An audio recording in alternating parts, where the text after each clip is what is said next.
Next poem కోతి భారః సమర్థానాం కి దూరం వ్యవసాయినాం కో విదేశః సవిధానాం కహ పరః ప్రియవాదినాం.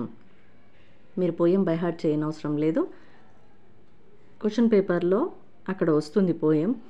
మీరు just meanings, poet introduction, meanings, భావహ రాస్తే సరిపోతుంది. పోయం ఫస్ట్ ఇయర్లో అయితే పోయం కంపల్సరీ బై హార్ట్ చేయాలి, పోయం రాయాలి కాబట్టి. ఇక సెకండ్ ఇయర్లో పోయం అక్కడ క్వశ్చన్ పేపర్లో ఆల్రెడీ ఉంటుంది.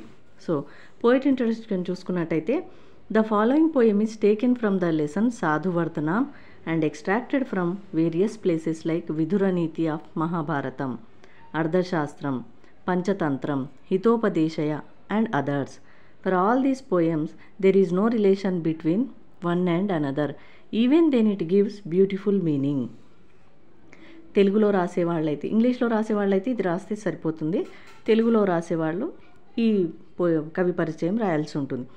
ఏదైనా ఒక లాంగ్వేజ్లో రాస్తే సరిపోతుంది, తెలుగు కానీ ఇంగ్లీష్ కానీ. ఈ పద్యము మనకు క్రింది పద్యం రాయకుండా ఇక్కడ ఈ పద్యము సాధువర్తనం అను పాఠము నుండి గ్రహింపబడింది. ఈ పాఠము మహాభారతంలోని విదురనీతి, అర్థశాస్త్రం, పంచతంత్రం, హితోపదేశం మొదలైన గ్రంథముల సంకలనం. ఈ పద్యములు ఒకదానికి వేరొకటి సంబంధం లేదు, అయినప్పటికీ బహుసుందరమైన భావము కలిగి ఉన్నాయి. సో ఒక పద్యం నుంచి ఇంకో పద్యం రిలేటెడ్గా ఏదైనా మీనింగ్ ఉండదు, సపరేట్ మీనింగ్ ఉంటుంది. బట్ ఏ పోయం మీనింగ్ అయినా చాలా బాగుంటుంది అని కవి యొక్క చెప్పడం అన్నమాట. ఇంకా నెక్స్ట్ పోయిట్ ఇంట్రడక్షన్ అయిన తర్వాత మీనింగ్స్ చూడండి. సమర్థానం వన్ హూ ఈజ్ క్యాపబుల్, నిపుణులకు. అతిభారః కహ, నథింగ్ ఈజ్ బర్డెన్, భారమైనది ఏది. వ్యవసాయినాం, ఫర్ ద ఇండస్ట్రియస్, శ్రమించు వారికి.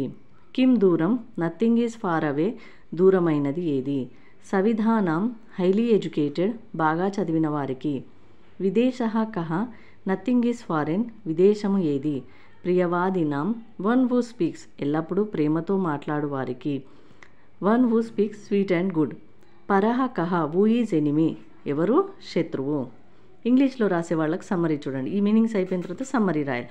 ఇంకా యాజ్ ఇట్ ఈజ్ ఇవే మీనింగ్ ఇలాగే రాయాలంటే ఒకవేళ మీనింగ్స్ అటు ఇటు అయినా పర్వాలేదు, ఇన్నే మీనింగ్స్ రావాలా అంటూ ఏముండదు. ఒకటి మర్చిపోయినా పర్లేదు, ఒకటి రెండు కంపల్సరీ మీనింగ్స్ అయితే రాయాల్సి ఉంటుంది. మీరు 1 or 2 మర్చిపోయాం కదా, మొత్తం మీనింగ్స్ రాయద్దాం, మార్క్స్ పడవా అంటే 1 or 2 లేకపోయినా పర్లేదు, మీకు గుర్తున్న వరకు రాయండి. For a worthy person nothing is burden, for an industrious person nothing is far away, for an educated person nothing seems foreign, and in the same way for a humble person who speaks well there is no enemy. తెలుగులో చూడండి భావం. అన్ని పనులు సునాయాసంగా చేసే సమర్థులకు భారమైన వస్తువు లేదు, శ్రమించువారు దూరము ఎరగరు. బాగా చదివిన పండితులకు అన్ని గ్రామములు తమ ఊర్లు, విదేశం అనేది లేదు. అలాగే ఎల్లప్పుడూ ప్రేమతో పలకరించే వ్యక్తికి ఈ లోకంలో శత్రువు అనేవాడు ఉండరు, అందరూ మిత్రులే కదా అని భావం. ఇంకా మీరు భావం రాయాలంటే ఇబ్బంది కదా మేడం, అన్ని మీనింగ్స్ గుర్తుపెట్టుకోలేమంటే ఇక్కడ సమర్థానం అంటే అంత సామర్థ్యం గలవారు. వ్యవసాయనం అంటే అగ్రికల్చర్ వచ్చినా అక్కడ వర్క్ అనేది మీనింగ్ వస్తుంది.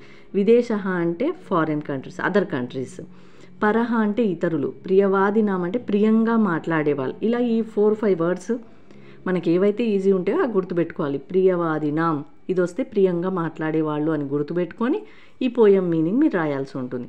ఇంకా చక్కగా ప్రియంగా మాట్లాడే వాళ్లకు ఎనిమీస్ అంటూ ఉండరు. ఒకవేళ వాళ్ళు ఎవరైనా మనతో 1-2 సార్లు సరిగా మాట్లాడకపోయినా మనం వాళ్ళతో చక్కగా రెస్పెక్ట్గా హంబుల్గా మాట్లాడామంటే ప్రేమగా, నెక్స్ట్ టైం వాళ్ళే అర్థం చేసుకొని ప్రియంగా మాట్లాడేవాళ్ళు అంటే ఫ్రెండ్స్, రిలేటివ్స్, ఫ్రెండ్స్ అయిపోతారు అనేది అర్థం అనమాట. ఇంకా అలాంటి వాళ్ళకు ఎనిమీసే ఉండరు.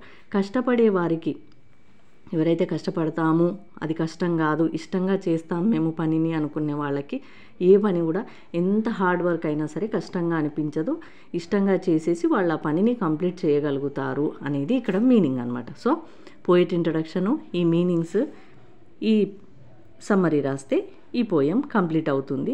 6 మార్క్స్ పడతాయి.